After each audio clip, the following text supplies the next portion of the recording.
coming to the next type of survey, which is the aeromagnetic survey.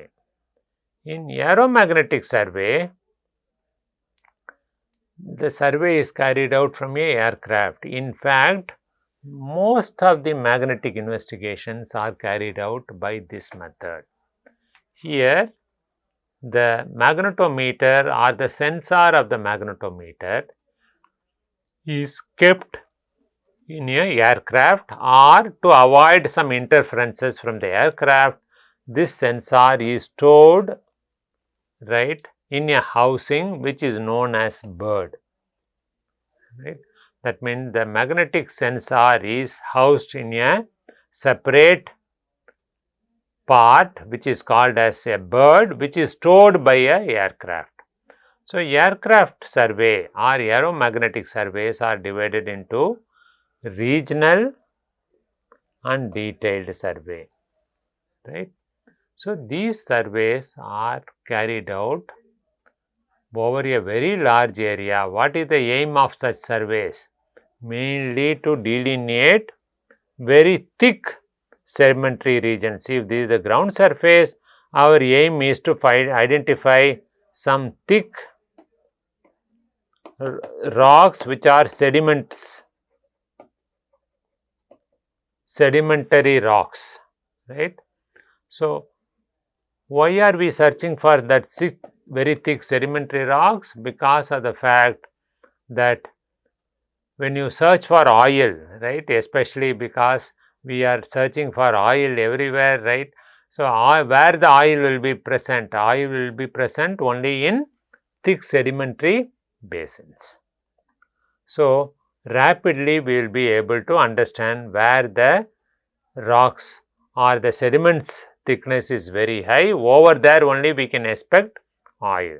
So, this is how the survey is carried out in this method. So, here if you look at the map of southern India, in their work, these two great scientists have brought out the aeromagnetic map of the southern part of India. On the left hand side, here you see the geological map, right. So, here you can see the magnetic intensity is much higher. So, wherever you have this red part, the magnetic intensity is much higher.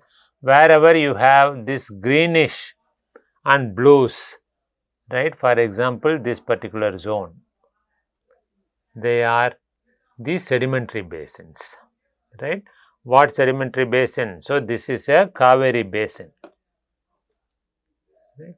Since you have very thick sediments, the magnetic intensity over there is very less, right. So, this is how the interpretation is made qualitatively by looking into the spatial variation in the magnetic intensity measured by aeromagnetic survey, right. So, here you can see a picture in which the bird, this is what I was referring to as a bird which is attached to an aircraft, right. And as the aircraft flies over the ground, the sensor, which is nothing but the magnetometer, continuously measure the magnetic field strength. Also, there is, as I was telling you previously, there is a provision of keeping a global positioning system, right, in the same bird carried by the aircraft. So, both the magnetic field intensity, that is the magnetic field vector B, as well as the precise location in 3 dimensions, that is latitude, longitude as well as altitude is continuously measured. So, you will set the magnetometer to make measurements every 10 seconds or 20 seconds and so on.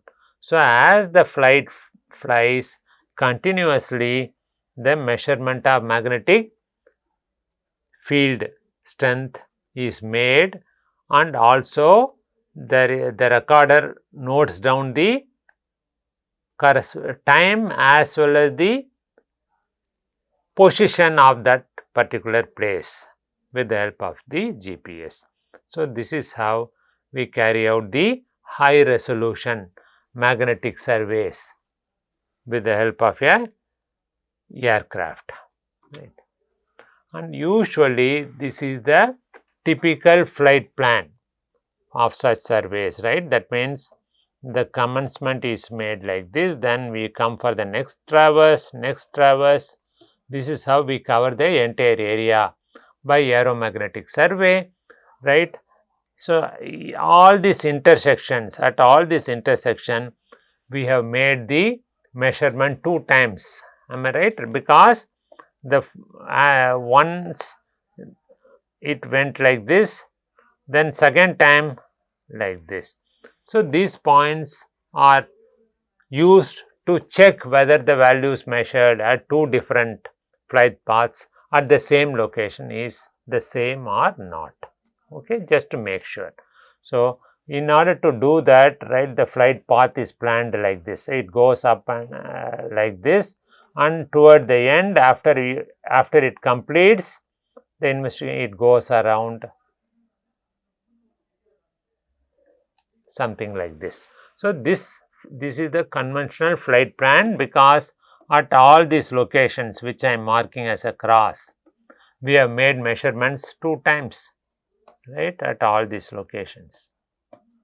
I am not marking everywhere, but you can understand, right. At all the intersections of this flight path, we have made the measurement 2 times. So, we can check both values have to be one and the same, but we will check whether they are at least closer to each other. If we can't get the exact value, why? Because it is very difficult to fly exactly at the same altitude, right. Depending upon so many reasons, the flight may pitch up and down or swing left or right.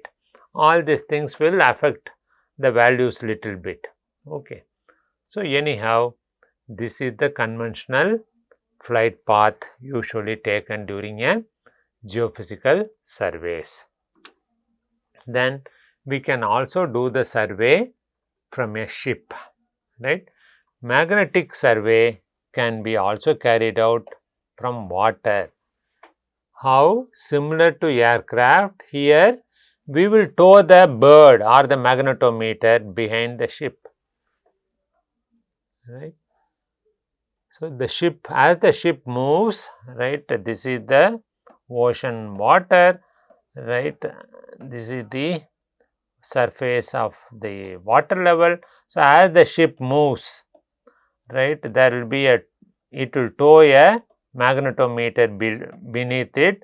So, as the ship progresses along one direction, you can set the magnetometer to make measurements every half an hour, 1 hour and so on, right.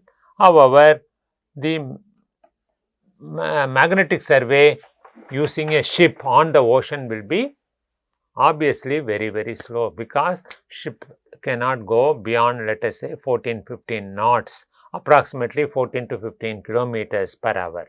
That is the maximum speed it can attain. Due to this reason, the survey carried out on the ocean will be very slow, right. Usually, when we carry out investigation on the sea, right, here you can see this is called Sagarkanya, ocean research vessel Sagarkanya, maintained by the Government of India, right, by the Department of Ocean Development. They manage this vessel, research vessel Sagarkanya, which is usually housed at National Institute of Oceanography, which is a CSIR, Indian CSIR Institute, National Institute of Oceanography, with whom we had conducted a 1-month research cruise, right, sometime during 1994 off the coast of Madagascar. So, we went in this ship nearly for, we were there on the sea nearly for 1.5 months, right. What is the purpose of this survey? The survey is to understand the presence of polymetallic nodules in the Indian Ocean, right, at a depth of 4 to 5 kilometers from the surface, ocean surface. Why we are making this discussion? So, when we do such a long cruise in the ship, right, traveling several hundred kilometers, it is always advisable to carry out survey in all the other geophysical methods, right. That means when you are carrying other instruments, right, during this survey, for example, we did hydro sweep. That means we understood the bathymetry, then we did seismic investigation of the ocean floor, gravity, then magnetic. Also collection of samples, dredging and collection, core drilling. From the ship we drilled cores, right, to collect samples. So, when you are in the field, when you are in the ship, try to carry out all these surveys. That is what I have mentioned here. Magnetic survey is generally very slow. However, since the magnetic survey is very slow, when other geophysical methods are carried out, right, using a ship, it is always making a sense to acquire magnetic data also simultaneously, because we are not going to anything, we are not going to spend more money, cost involvement is very less, only thing you need is a magnetometer. Anyhow, ship is going to go carry out some investigation. Maybe the aim of the crew is to understand the bathymetry. They may be doing only hydro sweep, but nothing wrong in collecting magnetic data, right. So, this is how shipborne survey is carried out. Then how the data collected can be interpreted, right. We have seen already Earth's magnetic field itself is not very strong. They are all measured in nanotesla, right. However, the magnetic force is enough to magnetize certain rocks, right. Which rocks? The rocks containing iron and magnetite can get magnetized.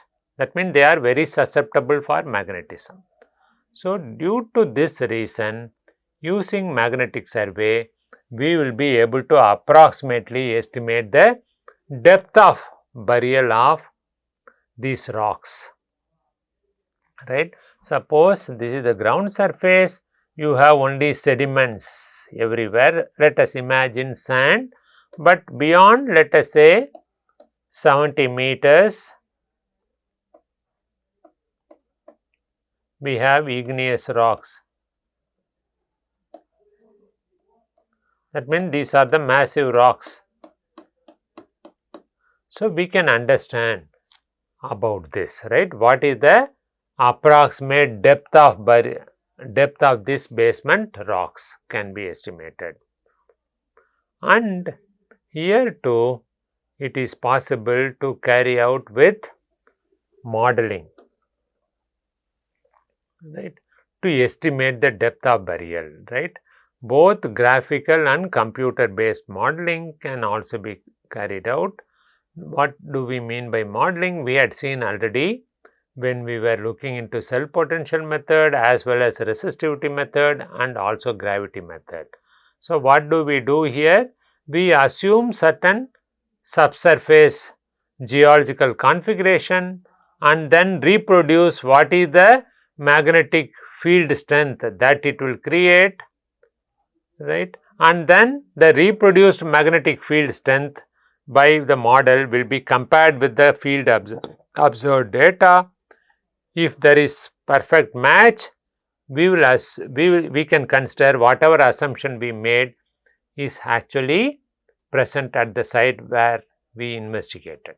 If not, we rework. This is how it is a iteration process, right. You may fix up a criteria also to complete the work iteration. So, if I will be satisfied if I get 95% accuracy, 90% accuracy, like that we can set our goal and carry out the inverse modeling method. right? And how do we carry out the qualitative interpretation? So, we prepare what is known as magnetic anomaly map. So, magnetic anomaly maps are prepared. Basically, it is a map showing zones of same magnetic field strength. So, generally it is prepared in such a way, the warm colors, that is the dark colors red and oranges, showing high magnetic field, high magnetic values. Cool colors which are greens and blues were for showing lower magnetic values, right.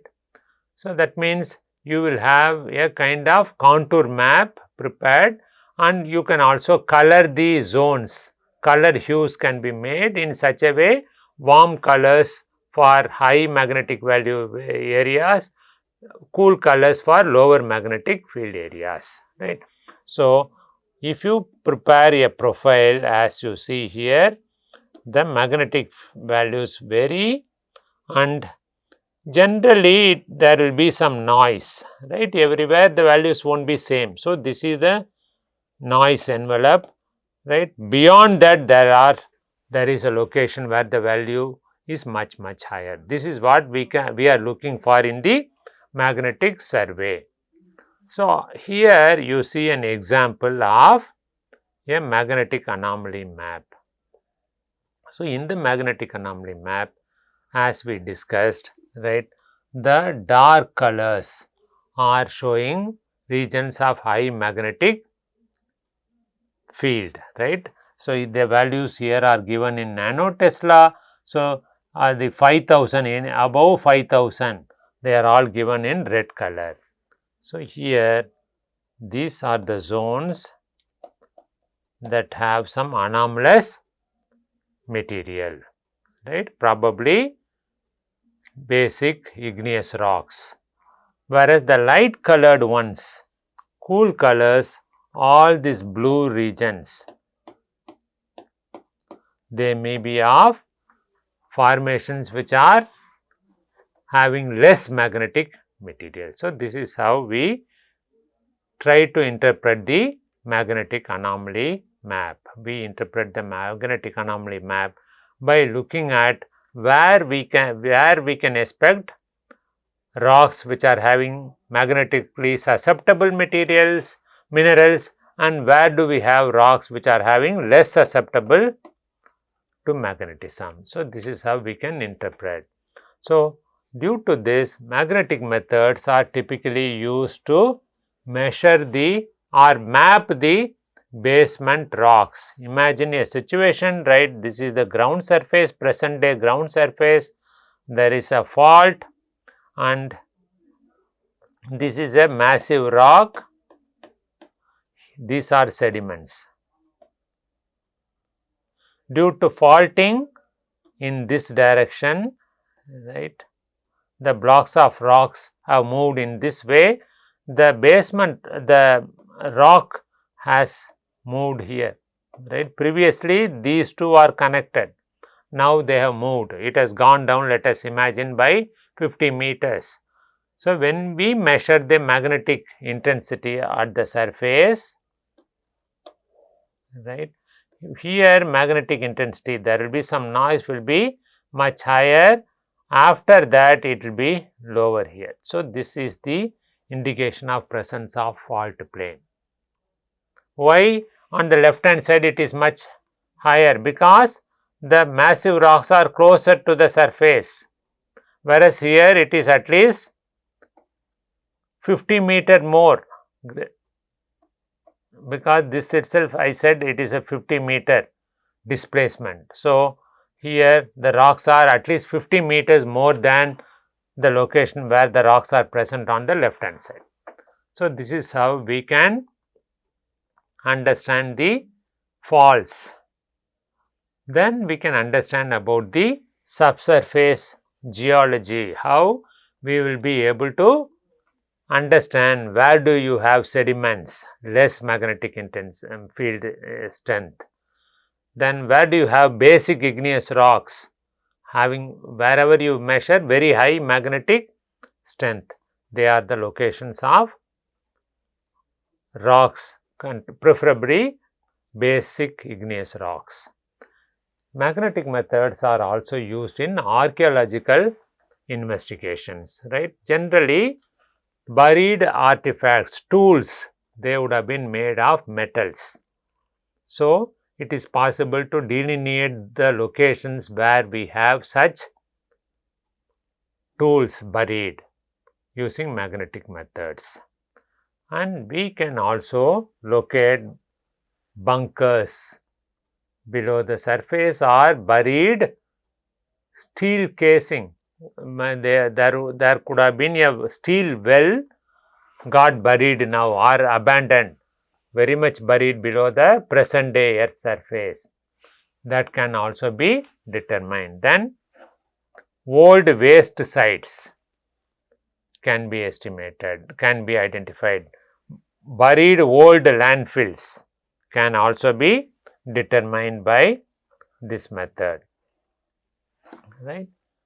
We can, as I told you, buried tanks, because anything made of steel buried below the surface can be easily determined by, easily located by magnetic survey, right?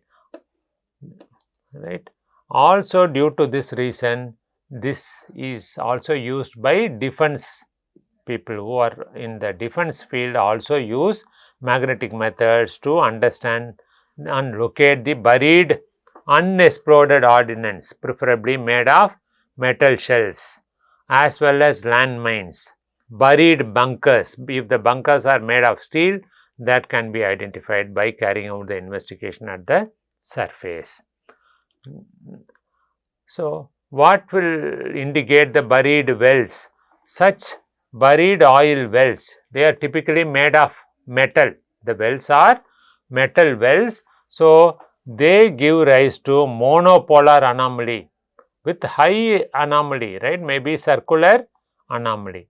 So, the magnetic investigation using magnetometer, we can very easily locate abandoned oil wells, right? However, if the same well is made of brass, normally we do not use brass.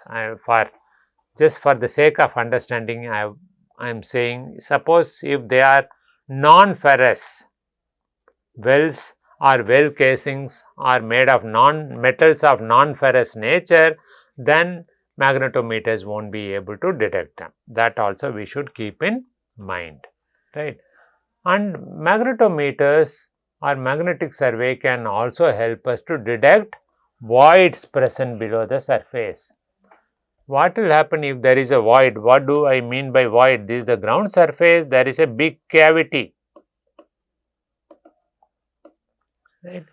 If there are no material there, obviously magnetic intensity will be less. So, that is what is happening here, right? And here too. So, there is a void, here is two voids. So, wherever there are voids, the magnetic intensity is not very, I should not say like that, it is comparatively lesser than the surroundings. Okay. So, why? Because there is a cavity, there is absence of material, right? Whereas adjacent to that, there are some material, the material is bound to have some iron or magnetite, right? Some elements which are magnetically susceptible. So, they are present, whereas here only air is present, due to which you have very less or negative contrast compared to the surroundings, right. So, this is how we can also detect voids present below the surface.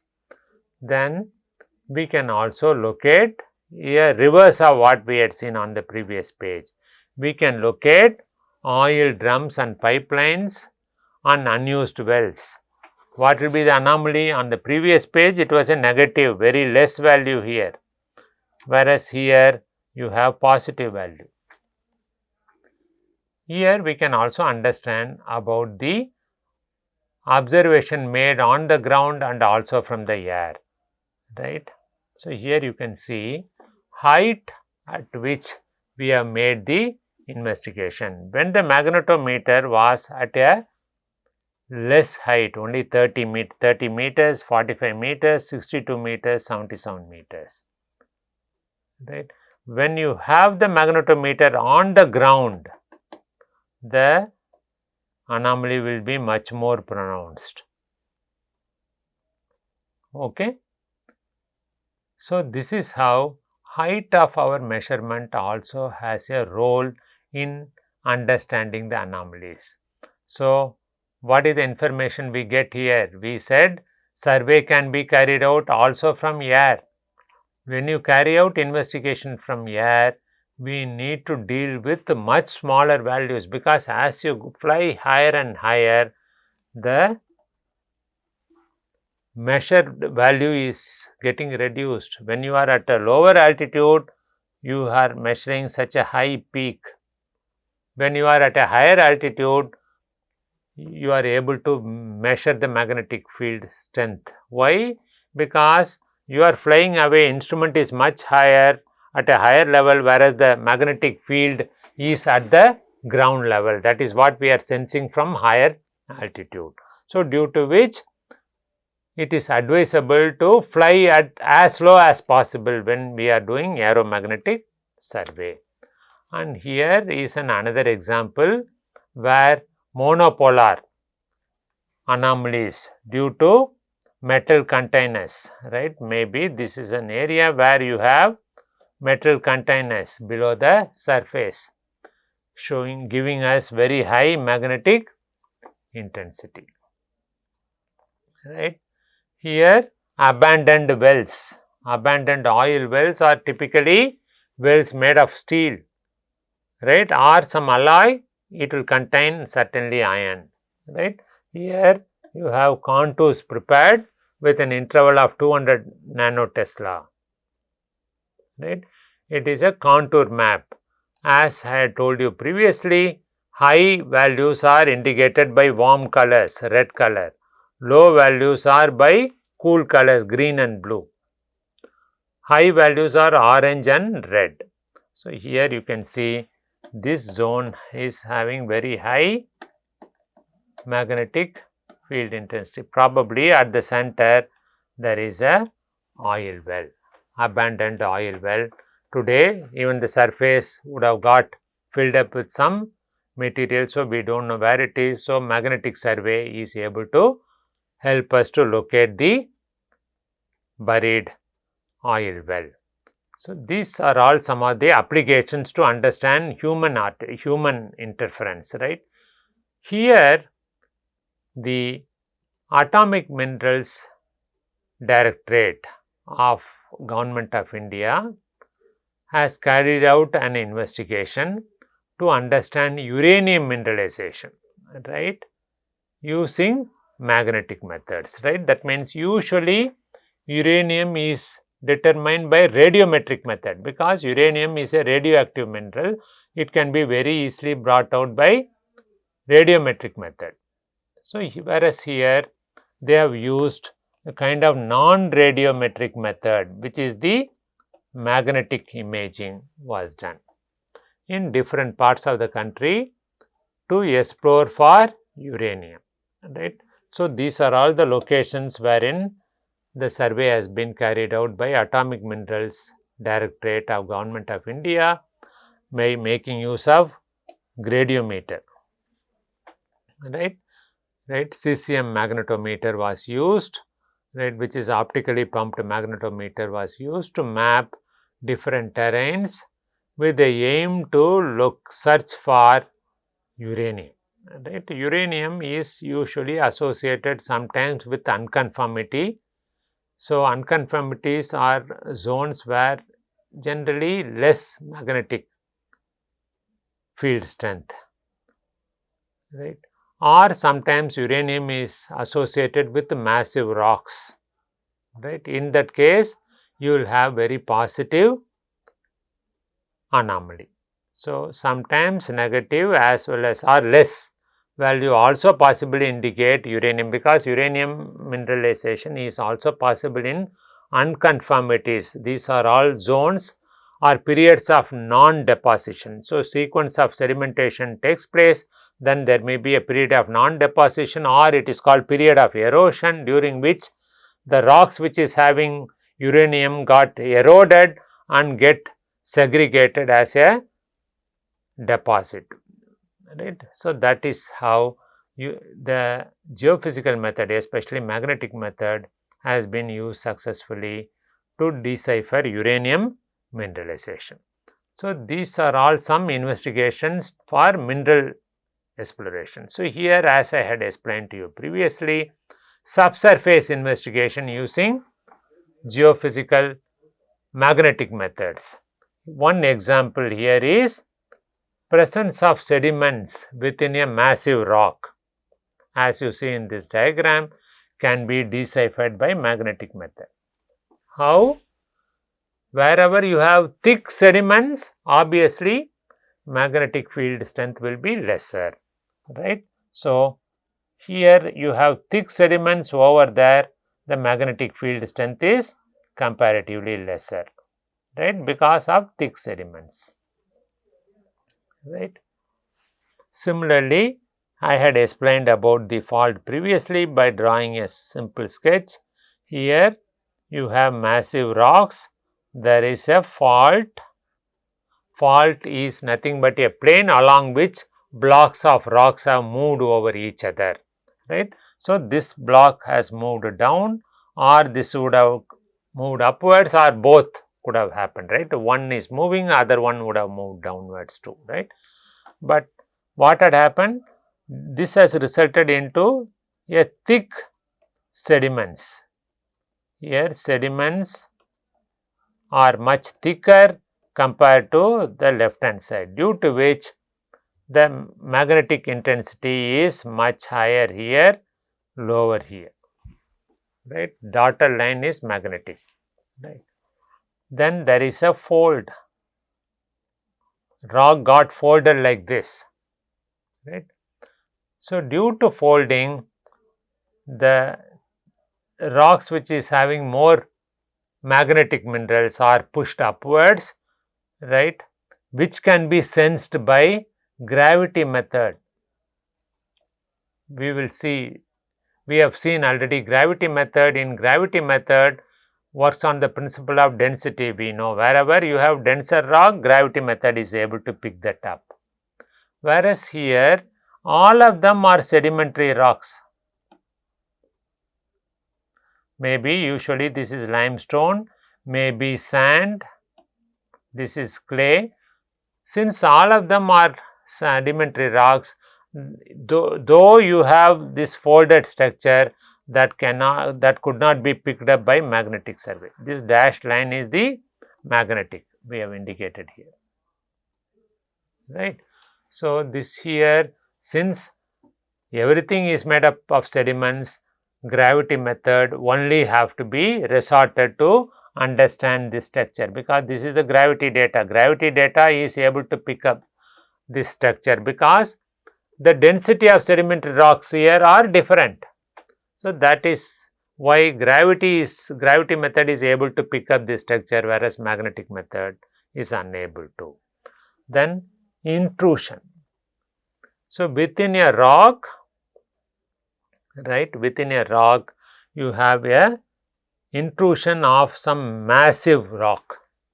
So, when a massive rock get intruded, obviously the magnetic intensity over there will be much higher.